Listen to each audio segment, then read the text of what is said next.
আজকে সারা রাজ্যে এটা সহ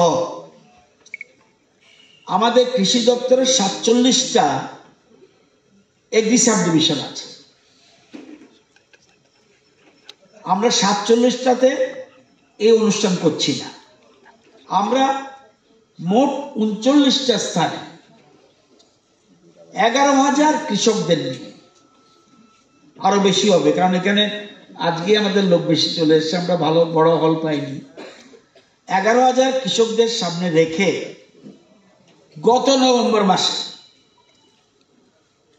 যে মিধিলি, যেটা এখন আপনারা জানেন সাইক্লোন হলে একটা নাম হয়, কোনোটা রেমাল কোনোটা মিধিলি এরকম নাম দেয়।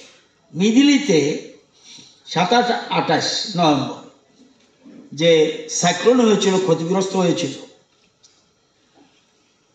সেখানে এই যে 39টা স্থানে HDRF এর সহযোগিতায়, যেমন স্টেট ডিজাস্টার রিলিফ ফান্ড যেটা আমরা বলি, আজকে যেমন আমরা এখানে মন্ত্রী, বিধায়ক, মেয়র থেকে আরম্ভ করে বিভিন্ন জনরা রয়েছে, আমাদের আধিকারিকরা রয়েছেন, সারা রাজ্যে মিনিস্টাররা, স্পিকার, কোথাও MLA, কোথাও ADC মেম্বার, কোথাও জেলা পরিষদের সদস্য, কোথাও পঞ্চায়েত সমিতির, BSC, পুর পরিষদের, নগর পঞ্চায়েতের প্রতিনিধিগণ, পঞ্চায়েতের প্রতিনিধিগণ, গ্রাম পঞ্চায়েত স্তরের সব জায়গার প্রতিনিধিরা এই 39টা জায়গাতে আজকে আমরা সেখানে অনুষ্ঠান করছি।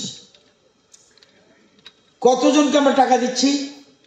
আমরা টাকা দিচ্ছি 78,279 জন কৃষককে। আজকে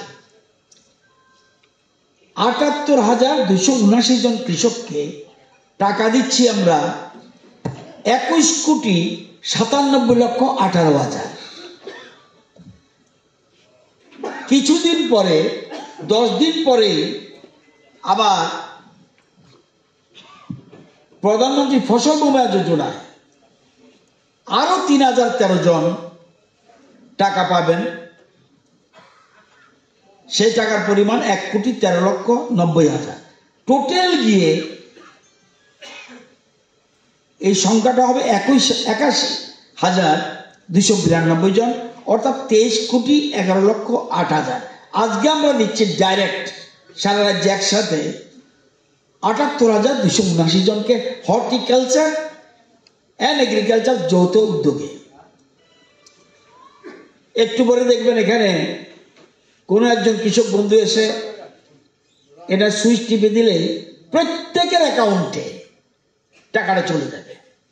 এই সিস্টেম কিন্তু অতীতে ছিল না।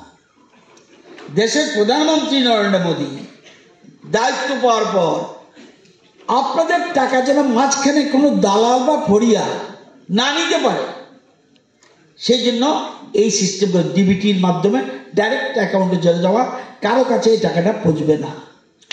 তো এই যে জিনিসটা অতীতে কিন্তু কোনোদিন আমরা চিন্তা করতে পারি।